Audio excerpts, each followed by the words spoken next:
doing?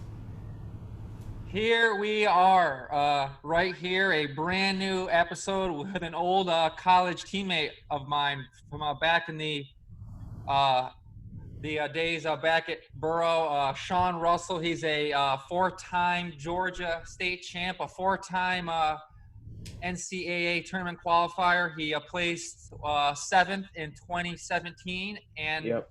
yeah. So hey, Sean, how's it going? I'm good, brother. I'm good. How are you? Good. Where are you at now? Georgia or up north? I'm up north. I'm in Minneapolis right now. Oh, nice. Yeah. How's it going there? Because, I mean, like watching the videos, that city seems a little hectic. Yeah, it's hectic for sure. I mean, just like anything else, social media definitely blows things out of proportion a little bit sometimes. Yep. Like we're in the heart of Minneapolis, and like when all those videos were going on and stuff, we couldn't even see anything really from where we were at. But at the same time, I mean, some of those videos are real, and has been some damage done, and that part of it sucks. But yeah, I mean, it's not as bad as what it seems. Yeah. Is the city in like solid shape still? Like it's fine? Yeah, and look, there's parts that are in bad shape for sure, and there's parts that have been burned, and there's parts, a lot of people have had their windows boarded up, and there's places, it's just like anywhere else. There's places where it's bad, and then there's places where it looks completely normal and like nothing's happened, Yeah. So. It's the same in like, in the cities really, like, all over this country. There's bad parts and good parts, and right, just bad like people else. and good people. So I mean, yep, just like anything else for sure. Yeah. So let's start off like a background, your hometown, how you started wrestling, how you came to be so good, and stuff like that. Yeah, I'm from Georgia, man. I'm from right outside of Atlanta, Georgia. Gwinnett County is technically where I'm from. And my dad wrestled. He wrestled at Gardner Webb, and he actually didn't get into wrestling until real late. Yeah, he did. He wrestled Gardner Webb, and he didn't even start wrestling until like his junior year of high school. But he was a freak athlete. He's a really good athlete, and he was a really tough dude. And he like fell in love with wrestling, and he wound up going to Gardner Webb for a little bit. It didn't work out. It was a different time then, and he had different responsibilities. But I think when he had kids, like he really wanted to still be involved with the sport. So from a really young age, my dad was pushing me, and he was showing me what it took to be the best. And he really taught me how to be the best. And one thing I really appreciate from him is like, even if I ever quit wrestling, or if I ever would have quit, he at least taught me how the route to be really successful at anything I was going to do. And that was, man, you got to put in more work than other people. You got to be a little bit crazy. You got to be in the gym all the time. It's hard to be good at something. And he really taught me, what it took before I was even old enough to realize what I was doing. So, my start in wrestling definitely is all attributed to him. And then I would say once I turned about 12 years old, I really knew like, this is what I want to do forever. I love this to my core, without my dad or with him, I love it. It doesn't matter. So then from there, it just, me and him were a good team, and he was my coach all the way until I went to college pretty much. I mean, I had high school coaches who were good too, but I always listened to my dad, and he still to this day gives me pointers and so like that, and they always help. He knows me really well. He knows his son, so he's been very influential in my career for sure. And yeah, man, I've really just been a wrestling head ever since I was probably 6 years old. So yeah, so a four-time state champ, right? I mean, that's pretty impressive. I appreciate it, man. Yeah. So tell me, that freshman year in the state finals, nervous, pumped up, happy, like what? Yeah, dude, it's crazy. I mean, I remember like it was yesterday. I was actually very loose, and I wrestled Ryan Milhoff in the finals, who was my old teammate. Yeah, and I did not know that. I did, and he wound up being an All-American at the University of Oklahoma, and he actually beat me the week before at sectionals pretty good, like 4 or 5-0. Like he beat me pretty good. And I remember leading up to the finals, like I felt a lot of pressure like the night before, and I was nervous. And I remember probably 2 hours before the match, I just really let it go. And I was like, if I want to win this match, I've got to have fun during this match, and I've got to try and score a lot of points. I can't, if I'm tight, I'm going to lose. I felt like, so I legitimately let it go, let the pressure go, and I really had fun during that match, and I found a way to win, and it was definitely a very memorable moment for me. Yeah. How about your sophomore and junior and senior season? Tough matches or no? Yeah, my sophomore year I won pretty handedly. My junior year I actually only won like 3-2, and I Oh, wrestled really? this kid named Blake Walker, who was real good athlete from Cherokee. And it's crazy, man. There's good athletes everywhere. Like this kid, me my whole life, I had been traveling all around the country, getting the best coaches in the country and even in the world in some regard. And this guy never left his county of Cherokee, and he was just a good athlete and hard to wrestle. And we wrestled a bunch of times that year, and at the start I like majored him, and then the match would get closer and closer and closer, and then by the state finals I barely beat him. And that was a little bit like, oh man, like, because I was on track to be a 4-timer, and it was a tight match. But yeah, it just goes to show there's good wrestlers everywhere. Yeah. So tell me, is wrestling tough down south, like in Georgia? It's gotten a lot better. It's gotten a lot better, no doubt. I mean, 15 years ago I would say no. And even when I came through high school, we were getting a lot better, and it wasn't as deep, as different states, or even as deep as it is now. But since I've left, the depth we have in the state of Georgia right now, I mean, by far the best the state's ever been. And I think in the next 5 to 10 years, we're going to have a lot of All-Americans. Yeah. Yeah, Awesome. I think the way the model that Georgia's used, like with the youth program and everything, a lot of the southern states like Alabama, me being from Alabama, I wish that Alabama would adopt that sort of mentality and go towards that and really promote it, because it's just not there yet, Really? Yeah. Like at like that level of youth. Yeah. Oh yeah. It's tough in Georgia. Yeah, it's smaller yeah. kids are tough. For sure. And like, I mean, we have Peter Yates, who has a club there now, who's 2-time All-American. We have Jeff Reagan, who's a coach at Woodward, who is an All-American at Oklahoma State. We have, even Rivera's down in Georgia doing a little bit of coaching. So, I mean, Really? we have, He's he fighting, is. Right? He's fighting, and he was coaching at Woodward. I'm not positive if he's still there or not, but just like, it's just a few names off the top of my head, but we have some good guys giving back to Georgia wrestling. And I mean, you got All-Americans, people who've had success at the D1 level, coaching youth kids. They're putting that in their mind. They're letting them know that they're going to be able to do it, and they're showing them the path on how to get there. So, yeah, that's awesome. I have always wanted to visit Georgia, but it's cool. It's a cool state, no doubt. Yeah. So, okay, after title your senior year, a 4-time champ. Tell me, really, how did you choose? Coach Flynn's program at, Edinboro? Yeah. Well, the first thing that got me to really like Edinboro was the singlets. Was the first thing. I remember watching. Yeah, I remember watching Port in the final. Yeah, I don't know. Well, Port had that white and plaid singlet. Yeah. He wrestled Kendrick Maple in the finals, and I was at home watching it, and I was like, Dad, who is Edinboro? And dude, their singlets are sick, And, that was like my first time, like really finding out who they were, what they were about. And then they got 5th that year. That was my senior year of high school. I was like, holy crap, these guys can wrestle. And then I still wasn't signed. So maybe that was my junior year of high school. And then, so that's kind of how I started learning about him. And then, Flynn came down, and I worked out with him, and I really liked Flynn. He was a real straight shooter, and he reminded me of my dad a little bit. I knew, he's just a hard kind of dude, but like cool and also funny, and just I really, really hit it off with him. And a lot of people around me and in my support system really liked Flynn and liked Edinboro for me. And I think all those things combined, I thought it was going to be a really good place for me. Yeah, I thought so too. And didn't Chris Honeycutt rock that singlet in the national finals too versus Cam Simons? Yeah. Right? And yeah, exactly. Those singlets were awesome. They still are. I like wonder if Coach Hill is still rocking those. Yeah, I seen they changed them a little bit. He got I seen they were doing they got Nike singlets now, and they're a little bit different. They're still sweet. They're still sweet, but they're a little bit different. Yeah, because we were sponsored by ASICS, right? Yeah. Yeah. So in Borough, you majored in what? Exercise science? I was exercise science in Borough, and then when I transferred to Minnesota, I switched to human resources. Oh, really? Because they didn't have it wasn't exercise science here, it was kinesiology, and I didn't have enough credits for it. And if I wanted to wrestle my senior year, I had to change my major. So you know how it is. It is tough to transfer, I am sure. And the later you wait, the tougher it is, because what they don't want is what they try to avoid is people going to a small school for 4 years and then transferring their senior year and getting a degree at a big school, right? So you have to have a lot of things in line. Like when I transferred to Minnesota, I had to take 6 summer school classes over the summer. Ooh, wait, what, 6? Yeah, I had to take 6. And you know how, and then summer school classes, like it's supposed to be an 18-week long course and you have to do it in like 6 weeks.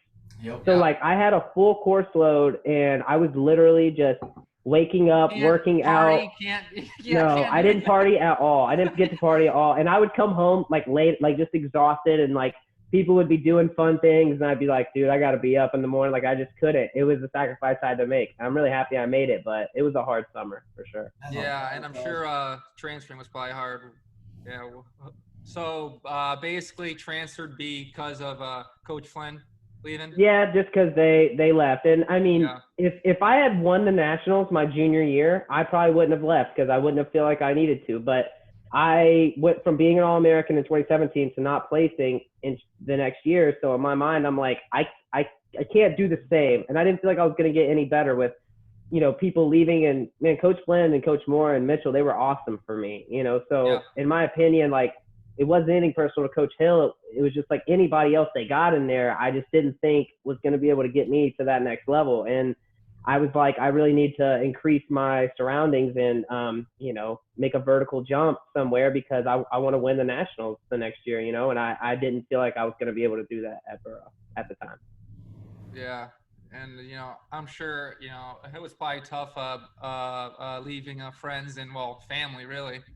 Yeah, for sure. It was hard, man. And it was hard. I mean, my girlfriend was at Edinboro and she was getting her master's at the time. And so, you know, she still had another year there. So like, and we'd been together about 2 years and I was like, I mean, and she was awesome. She literally heard me out about everything. And at the end of the day, she's like, I think you should go to Minnesota. And oh, really?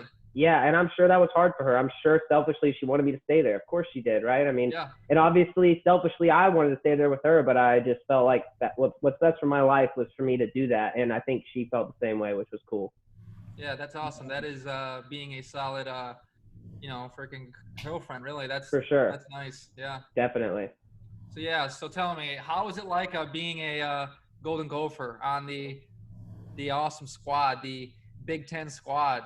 It's cool, man. It was awesome when I got here. Like, just, you know, like, first of all, there's an All-American on every corner. Like, it's unbelievable. Like, you know, you're just in the room and, like, random guys show up and I'm like, who's that? And like, oh, he was a 2-time All-American. And back then, or like then, you know, just constantly really good wrestlers coming around. And you're just constantly around greatness. And it's been awesome. I mean, I've had a lot of run-ins with Brock Lesnar. He comes around a lot and helps us out. And he's sweet, man. He's awesome. Yeah. And just even our coaching staff, like Coach Eggum, second in the world, you know, wrestled Cale Sanderson in the national finals, like Coach Becker, national champ. Yeah. Yeah.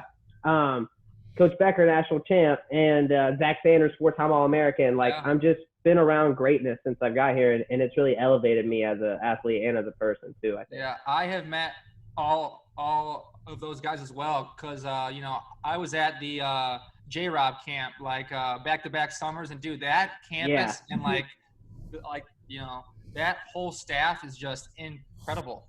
They're awesome. Loved it. I loved it so much. They're awesome, and they're good dudes, man. Like, I thoroughly enjoy being around them, and they're just good people. I mean, the entire Gopher team and the staff and the strength coach and the trainers and the nutritionists, I mean, just good, solid people that you know have your back and you know are good people and have good intentions for you, and that's really important as you get older, you know? Yeah. So tell me about Lesnar. Is, like, he big in person or what? Oh, he's huge. He's huge. And he's funny, man. He's funny and he's awesome.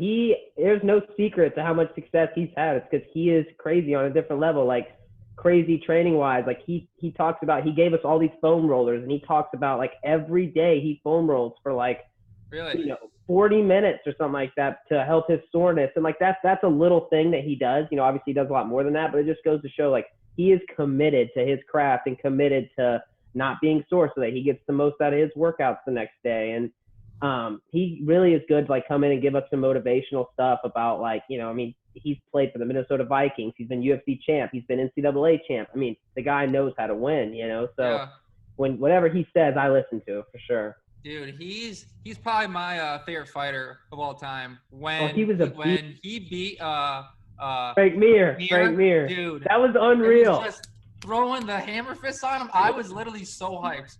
And then he lost his mind after the fight. Remember that? He lost it. Yeah, saying That was so funny.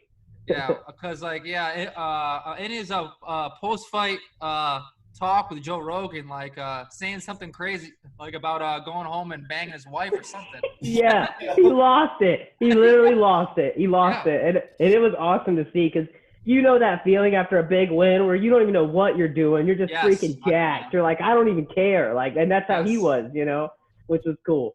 Yeah, I actually know that feeling, but yeah, dude. But then he lost to a cane in like a heartbreaker. Like, I was just so devastated. But yeah, he was so fun to watch, just like so powerful.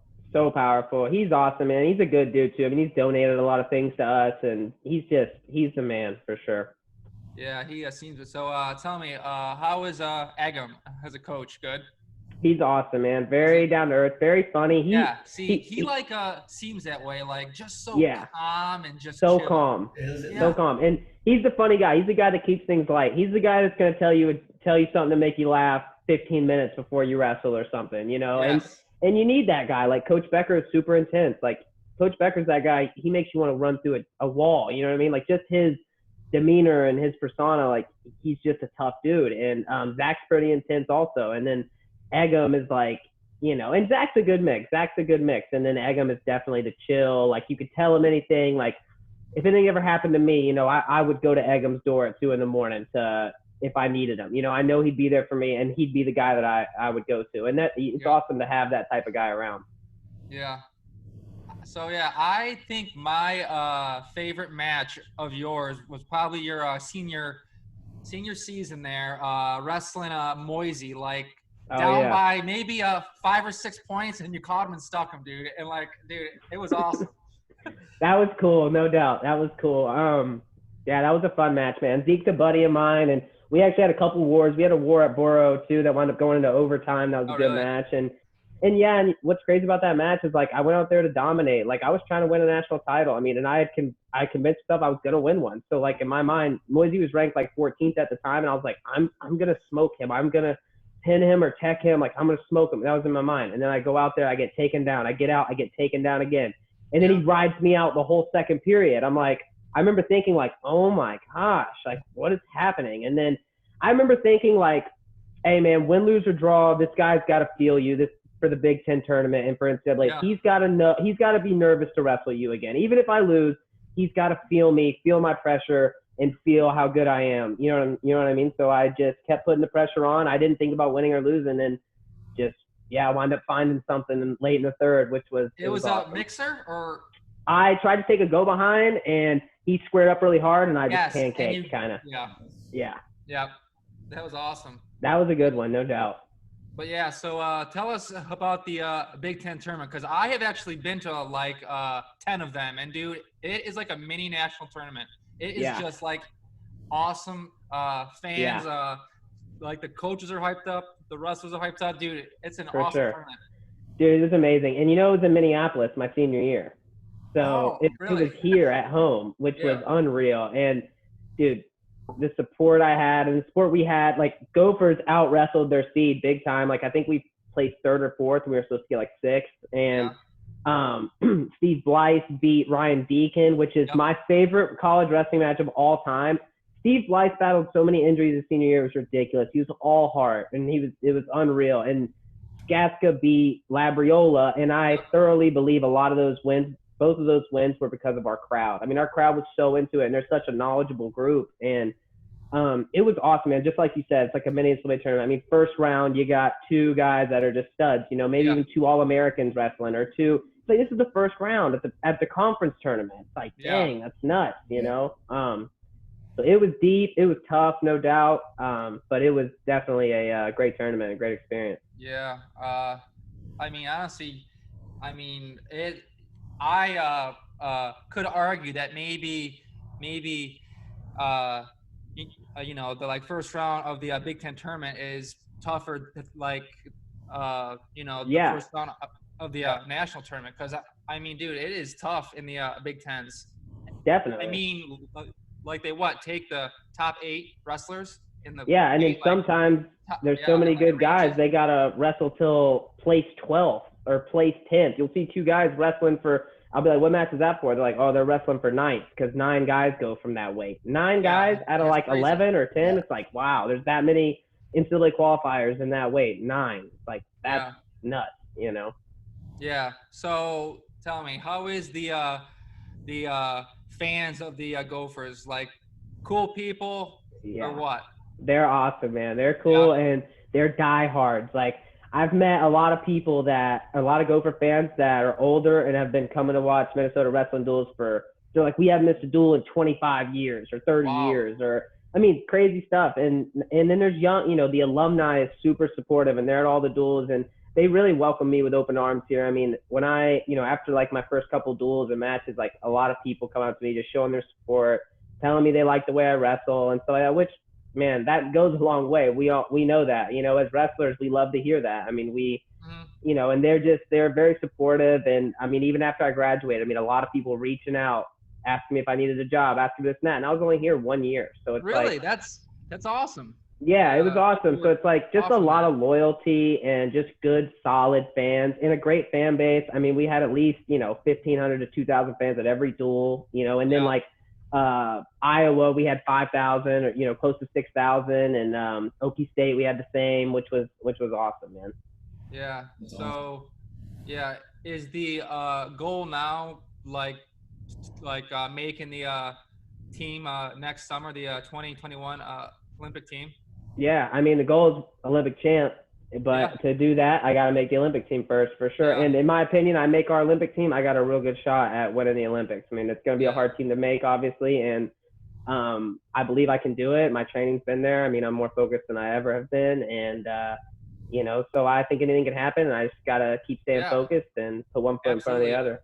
Yeah. So, is Spencer Lee probably like, the toughest matchup for you then? Yeah, I think Lee's a tough matchup. I mean, he's a good wrestler. I mean, no doubt, but Lee's definitely, I'm not focused on Lee. I'm focused on the best in the world. I'm focused on Ugaev. And obviously, in order to beat Ugaev, I'm going to have to beat Lee. And I'm going to have to beat Fix. I'm going to have to beat Gilman. There's no telling how the bracket's going to fall. Dude. Who I'm going to have to wrestle, right? So many people, So many. It's a deep weight. And so, man, in my mind, Tomasello, exactly, another guy. So in my mind, man, it's about getting better every day and not necessarily focused on one guy, but just getting as good as I possibly can get. Yeah, that was a solid answer. See, appreciate it, man. See, Sean, I was testing you. That was a good one. Yeah. Has like COVID impacted your training schedule or anything? Yeah, definitely. I mean, in the beginning, it was super weird, right? Like, I couldn't get on the mat and it was hard working out from home. I mean, how many push-ups can a man do? I mean, how many body weight stuff can a man do? It's like, it gets old. And then you get to the point where you got to do 1,000, squats, free weight squats or whatever. So, I mean, I went out and I got some bands and I, got some good at home workouts to do and stuff for a little while, which was good. And then luckily we've been able to get into some gyms and start training at a pretty, pretty consistent rate at this point. So my training's gone back to pretty much normal. I wouldn't say completely normal right now, but a lot closer than it has been. But those first couple months of quarantine were rough, no doubt. Yes, they were. Yeah. How'd the team take it here in Nationals, like being canceled? It was tough, man. I remember when they found out we have a wrestler's house here, just like there's wrestling houses in every college, so, and that's where I lived my senior year. Now I'm graduated, I live with my girlfriend, but when we heard the news, I went over to their house, just like check on the guys, see how they were. And they were shook up, man. I mean, it's a lot of mixed feelings. It's like, it's very weird. I mean, I don't know. NCAA tournament hadn't been canceled in like 100 years or something like that, so it was crazy. And it was cool to see our guys just be like, hey man, like it's out of my control. And I'm just going to control the things I can control. And it's like, that's an awesome attitude. Cause that's true, right? There are things that are out of our control. No matter how much you dwell on COVID or what it's done to your training or what it's done to you, it's like you can't control it, so why give it negative energy? But at the same time, they were upset, and you got guys like Gable, hungry for a title after he loses to Kassar last year in semis. Like, he's the guy, and he looked great in the Big Ten Finals. I mean, amazing against Paris. He looked very good. So in his mind, like, he's going to smash the NCAA tournament. That's tough, man. So it was hard, but I think our guys dealt with it well. Yeah, is Gable a pretty cool guy? Like you see, Yeah, cool dude. for sure, man. I love Gable. Me and Gable are boys, and Yeah. he's just a cool dude. You know, man, he's a winner. When he puts his toe on the line, he's coming to win. He doesn't care who it is. He doesn't take a back seat to anyone, obviously. I mean, at 18 years old, the dude's beating everyone almost. So it's very, just watching him and his demeanor and just the way he, like, even the way he'll talk to me about matches and stuff, it's like, man, dude, like, no reason you should lose to that guy or whatever. And maybe it's even me wrestling Tomasello or something. Like, he doesn't look at it as, or, you know, me wrestling another good guy or someone. Like, you can tell to him, he thinks he is the best. And he think, you know, he doesn't look at things like, well, that guy's good too. It's like, no, man, I'm the best. And you can tell that he carries that with him in every match. And that's awesome to watch a guy live like that and train like that. So yeah, Gable versus Kyle Snyder. Who wins? You know, I gotta go with Gable because he's my boy, and I do think Gable. I think Gable is a great athlete, and I think that if he can make a lot of athletic moves happen and a lot of scrambles and stuff like that, I think Gable comes out on top. Man, it's hard to bet against Snyder, no doubt. I mean, the guy's Olympic champ. He's unreal, and he is a workhorse. I've been around him at the training center. He's the model human, no doubt about it. But I think Gable gets him. Gable's got a little size on him. I think that could play a factor. I think it'd be hard for Snyder to blow through him, or, you know, and you know, Snyder's a big, he likes to shoot those low shots. He likes to get to the ankle. I think it's going to be hard to get to Gable's ankles. That dude's fast, you know? So I take Gable in that match, but man, what a match that would be. I'd love to see that. It would be epic. Yeah. So that'd be awesome. Is Zach Sanders your training partner? Like, yeah, he's one of my, I mean, I have a lot of training partners, but yeah, he's been probably my main training partner for a lot of the time I've been here, especially my senior year, you know, when he was, you know, coaching. He's on staff too. And oh, really? Yeah, he's awesome, man. He's a great dude. He's become one of my best friends as I've, you know, graduated and stuff. And he's just a great dude, man, who just loves wrestling. He loves it. He can't get enough of it. I remember watching his, like, highlight videos when I was in high school and college, just tearing people up, man. He's 30, right? Like around 30. He is 30, I think. Yeah, he's right there. Yeah, dude. But Sanders in college, man, just always a tough scrapper, dude. Just a warrior, right? Just a warrior. Like, he's gonna give it all he has, no matter what. Every match. You know what you're going to get from him. There's no, I mean, just watching him compete, even competing in the same weight class as him alongside him, like, just watching him compete is motivating to me. It's like, damn, that guy gives it everything he has. And it's awesome to just, you know, be around people like that. Yeah. Dude, honestly, I was always a fan of Sanders and watching him. But yeah, is Ethan Lezak pretty tough on top? Oh my gosh, he's so good on top. It's unbelievable. First time you actually don't know until you feel it. And what's crazy too is, like, yeah, people wrestle him in a match after he makes weight and stuff, but, like, imagine feeling that dude at practice all the time, or like during the summer when he's that good and he's 140, 50 pounds, you know, and, like, I mean, seriously, he has beaten me so bad some days that, like, I mean, I don't even want to know what the scoreboard would look like if, like, there was one in the practice room. Like, there's been days where he just gets on top, and it's like versus Shop in the practice room, just, like, so tough on top. Yes, couldn't move. Just like Shop, but different, very different top styles, but like that. You almost feel helpless. It's almost like I can remember times, like, trying to stay on my back, like, not get pinned, but, like, stay on my back and try and reverse him so then he can't get any more near fall. You know, it's like, it's crazy. He is very good on top for sure. He's a guy that took a system and mastered his system and put him in the national finals. So he's a senior or is he done? No, he's done. He's at Penn's RTC wrestling there. He's training for the Olympics also. Oh, nice. Which weight?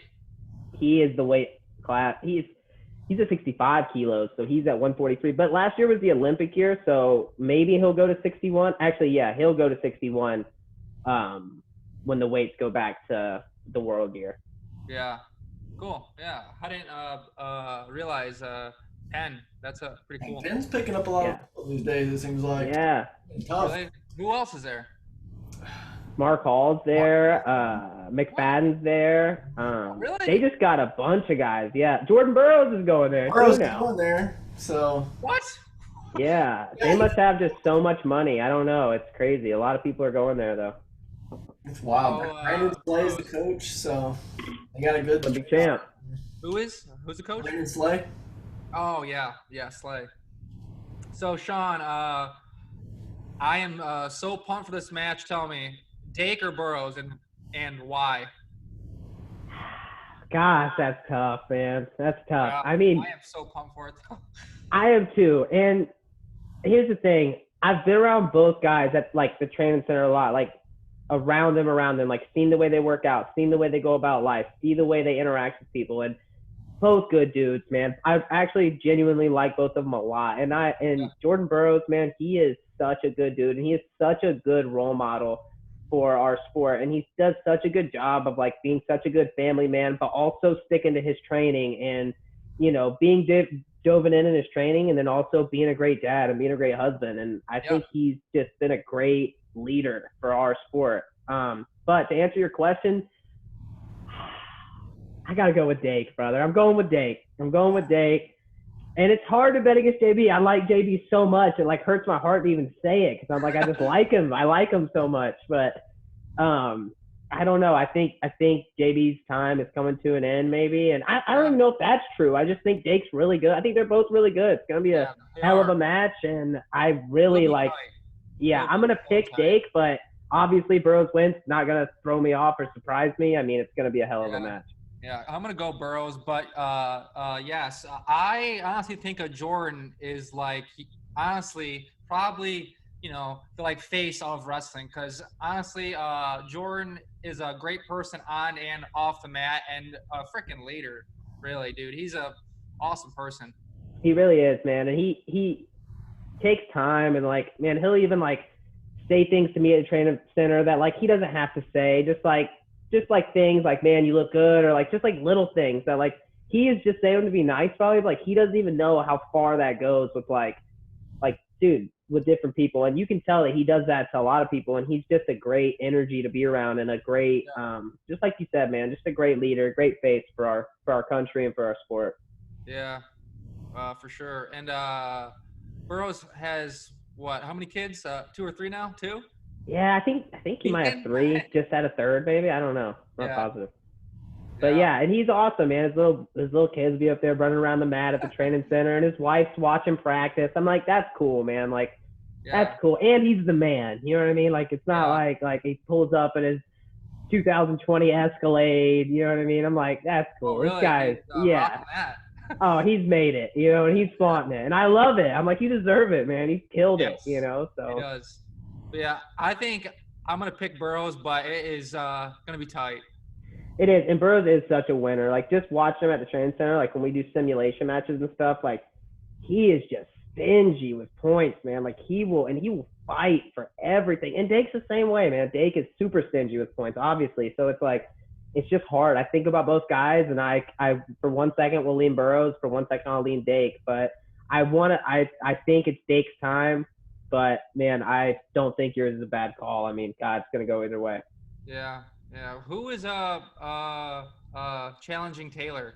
Is like Cox there? Or oh no? my gosh, I don't know. He looked so good against Miles Martin. I don't know if anyone is challenging him. Man, I saw this stat on Twitter, like David Taylor shot every like 5 seconds, or like something crazy. Something like that, dude. It was unbelievable. He made Miles Martin look like a bad wrestler, and Miles Martin is far from a bad wrestler. Awesome athlete. He's an amazing wrestler. He's a 4-time All-American national champ. As a freshman, he was national champ. How do you beat a guy that good that bad? I don't get it. Yeah. Yeah, that match was wild. Yeah. He attacked him, right? Yeah, I mean, 5 takedowns, in 3 minutes. I mean, and Miles Martin is so good on his feet too. Yeah. Like, crazy. Yeah, I am. First-year youth wrestler almost. Like, it was bad. Yeah, so, I mean, who challenges Taylor? Pat Downey? Well, is Cox at that weight or no? Is Cox going up? Is he? I don't know. Because, dude, I would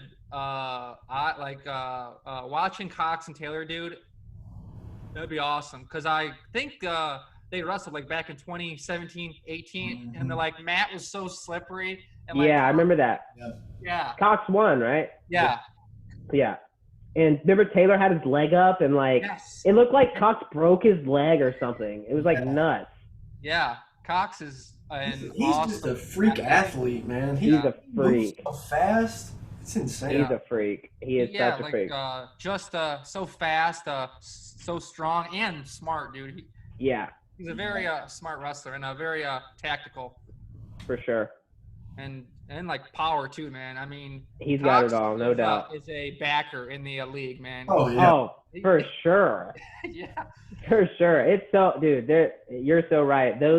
Those weights, and man, we should have a really good Olympic showing next year. I mean, we should have a great Olympic showing. Yes. Each weight probably place. Yeah, absolutely. Every weight can place, but it's the Olympic tournament. It's like then a lot of weights might not place that we think would place. You know, it's the Olympics. It's going to be hard, but yeah. 6, right? Yeah, and it would not surprise me for us to have 6 medals, but it's obviously hard, right? I mean, but it would not surprise me. Yeah, is Helen planning on wrestling in the trials? I don't know. I've seen her working out at the training center and stuff. She's actually my favorite girl wrestler, no doubt about it. Same. Yeah. She has great attacks, and I just love her hand fighting style. She's always reaching for the wrist. She's always shooting low sweeps. I like that just as a wrestler, and yeah, she is good, no doubt. Yeah. Have you wrestled her ever or no? No. I've never even. I don't really know her. I've never. I've only been there, watched her wrestle a little bit during the girls' practice. So that's about it. Yeah, I have always loved watching Helen scrap. Is that water, Shawnee? That is Spark, brother. Wait, a Spark. What is that? You don't know what Spark is? No. It's Advocare makes it. It's like okay. It's like caffeine and like vitamins and stuff like that. It's good stuff, man. Okay, so Sean, now it is time for a speed round. All right, I'm gonna ask you questions as just rally questions, so answer them. Okay. All right. Your favorite rapper is who? Future. Oh, really? Future? Yeah, I like Future. I would not have guessed that. To be honest, though, like I was really obsessed with Future probably 5 or 6 years ago. His newer stuff, I'm not super into. But gosh, I don't know, man. I listen to so many different people now. It's like I don't even know if I have a certain favorite, but I would say Future for sure. Yeah, because maybe back in like 2016, 17, I heard you play a song by him, Rings, with like a Drake or something. Yeah. I know what you're talking about. Really Big Rings or something like that. Yeah, it was solid. All right. Yep. Your favorite movie? Wolf on Wall Street. Oh, that's definitely in my top 5. It's a great movie, man. Yeah, he should have won his Oscar for that role. I know. I know. I agree, and I just have to shut it off once his life starts going downhill towards the end. It's so sad. I can't watch it. Yeah. Your favorite food during wrestling season? Turkey sandwich. Yeah, how about outside of the season? Bacon. Bacon guy. There you go. Dude, I love bacon. It's so good. Yeah, like plain bacon or like a breakfast sandwich with bacon or what? Just all bacon? I love breakfast sandwich with bacon. I do love that, but like I just love getting up on the mornings on the weekend and just cooking a lot of bacon and some pancakes and stuff and just throwing it down. Yeah. Yeah, me. Tyler, tell me, how about you? Your like favorite food outside of the season? Ooh. I don't think I have ever asked this for you. Outside of season, I mean, you take me to like a Cracker Barrel or like a buffet, man. A Cracker Barrel. I'll just go to town. I'll start ordering just anything on the menu. It don't matter. But if we're talking like like fast food wise, I can always chow down on some Taco Bell. I do love Taco Bell. Is good. I haven't had it in a while, but it is good, no doubt. Yeah. All right, Sean, your favorite athlete, and actually, I am guessing Tyrann Mathieu. That is my guess. Oh my gosh, yes, I love Is it? Tyrann Mathieu, dude. I've loved Mathieu since he was at I got a LSU. good memory from back in college. I love Tyrann Mathieu. I also love Conor McGregor. I mean, Yeah. it's tough to pick between those two, but after watching Notorious and just watching Conor McGregor's glow up, I mean, it's definitely those two guys, but I do love Conor McGregor too, no doubt. Yeah, so I am thinking Tony Ferguson versus Conor, and then the winner of that faces the winner of Gaethje and obviously Khabib. Yeah, that'd be sick. I mean, I don't think. I mean, Conor's got to fight again, right? But he seems like he's not. He says he's gonna fight, then he retires, and he says he's gonna fight, then he retires. It has happened to us so many times. Yeah, but he's a money guy. Wait till he runs out of a little bit of money, and then he's gonna hype a fight up, and he'll fight. And I just love his whole story, man. His story's so unbelievable. It's so inspirational. How he's so self-made, you know. And like honestly, Conor made it so quickly. Like it was just like a flash in the pan, and like, oh my god, like it's Conor. Yeah, for sure. It was wild to me. It was nuts, man. It was nuts, and yeah, I'm with you. He is a freak, and like I like Conor McGregor enough to like even the books he says he read. Like I'll read the books he says that he read that helped him and stuff. Like I don't do that most of the time, but like I am so obsessed with the way he literally came from nothing. I mean, they were on food stamps, him and his wife. His wife was working like 2-3 jobs on food stamps. He's telling his wife, I'm going to be world champ. Don't worry about it. I'm going to be world champ. Don't worry about it. And he's just going to the gym, like just fighting this guy that's 30 pounds heavier than him all the time, just getting beat up. And then he gets his chance, man. He makes the most of it. And then he just took off, like he said. And I love that story. Yeah, and honestly, I am now a fan of Conor because like I would say my favorite fighter is Diaz, and dude, that first fight, Conor looked slow and sluggish, and then Conor came back in that second fight and was a totally changed man. Dude, so true. That second fight is probably the best fight in the history of fighting. It was unreal. It was such a good fight. And what really made me love McGregor was he didn't lose, right? And I remember thinking he talks so much trash. He says all these things. What's gonna happen when he does lose? Like, what's he gonna say? Like, and when he lost to Diaz, the humbleness he had and the way he acted after that match made me like him even more. Like, he just was so like, I got beat tonight and I'm gonna get back to work, and he was the better man tonight, and congrats, Nate, and just very like, I don't know. It's just like, man, this guy is really just a solid dude, in my opinion. And it was awesome, right? And then to see him come back and look that much better, and then win the fight against Diaz. Against Diaz, who is super tough. Diaz is one of the toughest fighters to ever live, in my opinion. Yes. I mean, he's a tough dude. Conor hit him with at least over 100, like 100 of power shots, like a left to the chin power shot, and like Diaz just. This is like more. Dude, Diaz is wild. But yeah, I am a fan of Conor's boxing because, man, like it's just so crispy and it's so smooth. Yeah, he is. Yeah, because dude, that knockout on Aldo, like oh my gosh. I like froze. Isn't it unreal how he called it? How he goes, he's going to come out and reach, I'm going to fade and hit him with the left, and I'm going to knock him out. And he literally does it exactly what he says. I'm like, that's unbelievable. Yeah.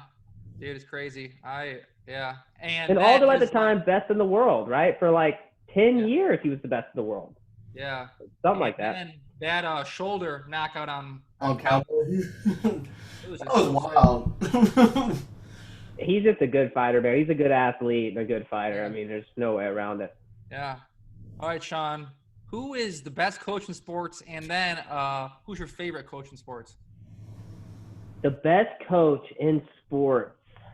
I got to go with the man, Bill Belichick. I mean, every single guest has said him.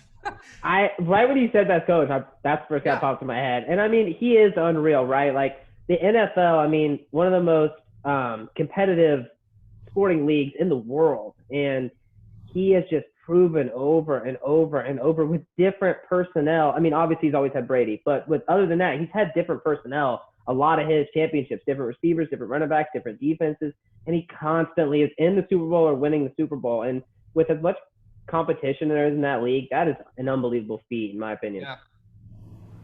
You know, season after season, just always being there, always being in that playoff picture. Super consistent. Winning a Super Bowl, just always there, lurking is the For Patriot. sure. It's very impressive, no doubt. So yeah, your favorite coach in sports, is it Bill? No, I wouldn't say Bill's my favorite. My favorite coach in sports, I'm gonna have to go with Bill Parcells, the Big Tuna, baby. That's hilarious. Bill, huh? Bill. I was a Cowboys fan growing up, and my dad used to always talk about Bill Parcells, and we used to watch him, and he was mean, man. And I just liked his style, and I don't know. I've always liked Bill Parcells. I mean, obviously he's a little bit older now. I don't even think he coaches anymore. Maybe he does. I don't know. What do you think of Dallas hiring Mike? Who did they hire? Yeah, what's his last name? The Packers guy? I don't even know, dude. I haven't even been keeping up with it. What is it, Tyler? Isn't it McCarthy? Yes. Yeah. Mike McCarthy? Yeah. So Dallas hired him, and I'm a fan of that hire. Yeah, I mean, I felt bad for the last coach. What was his name? The redheaded guy? Garrett. Yeah. I mean, I know that he hadn't had the breakout season yet, but like, man, I really felt like he was a good coach and was giving it everything he had, and it was like just wasn't enough. Like if you're a Cowboys fan, it's like you're either going to the Super Bowl or you're not successful. Like it's you know, he's taking them to the playoffs, but it doesn't matter. They're like, we're not in the Super Bowl, so you're not doing your job, and it's like, damn, that's pretty cutthroat, you know? Yeah, and I mean, Dallas had I think it was the most total yards on offense in the whole league, but still went 8-8. And like, dude, that's crazy to me. That's nuts, right? It's nuts. I thought the same thing. I remember that stat and being like, wow, how are we not better? Yeah. All right. Next question. Your favorite wrestling move? Favorite wrestling has got to be just the common, basic high C, baby. The high crotch. Got to be. Yeah. I mean, I literally drill it 100 times a day probably, and just a fan of a nice, smooth, high crotch. When I see one, it just really tickles my fancy to see it, you know. Just really like that move. All right, so I guess, I'll say, which wrestler has the best high C in wrestling history? Man, that's a good one. I mean, it depends on what you're talking about, because you got the John Smith, like, outside elbow control dip high crotch, which was, I mean, God, that's definitely in the running. Can't count that out. His is unbelievable. Yeah. But then, like, Metcalf, I think it's got to be in there. I mean, he had an incredible high crotch. I mean, he did hard collar tie, and he ripped that high crotch. Collar tie, ripped high crotch. Collar tie, ripped high crotch. And I watched a ton of Metcalf growing up. I loved how he did that. So I don't know. I mean, statistically, you probably have to say Smith, but I think there are different variations, and I think you could argue Metcalf too. Yeah. Your favorite pair of wrestling shoes or what? Oh my gosh, I got them hanging on my wall. They're oh my gosh, what are they called? They were Asics, and they were Rulons? No, they were Asics, and they were oh my gosh, I can't remember what they're called. They're It's all right. I can't remember. They're Asics. They're hanging on my wall. I don't even have another pair of them. I literally wore them my whole season the one year, and then the toe blew out, and I haven't got another pair since because we were Nike when I got here, so I like couldn't wear them. But gosh, what is the name of those? I can't think. But it was a pair of Asics. I wish I could remember, but I can't. What is the best thing to do in Georgia? Like a fun activity? The fishing is super good in Georgia. And I was never a huge fisherman growing up, but the past few times I've gone home, my little brother's really gotten into it, and we have caught some huge bass. And I know that like all my buddies up north are like, dude, we got to come down there because like bass don't get as big up here. So I would just say like the lake life, like Lake Lanier in Georgia is really cool, and I think the fishing's really good, and there's really a lot to do down there, but that's what I've mainly been doing outside of training when I've been home the last couple times, is fishing. Yeah, that's a pretty cool. Fan of the Bulldogs, right? Georgia.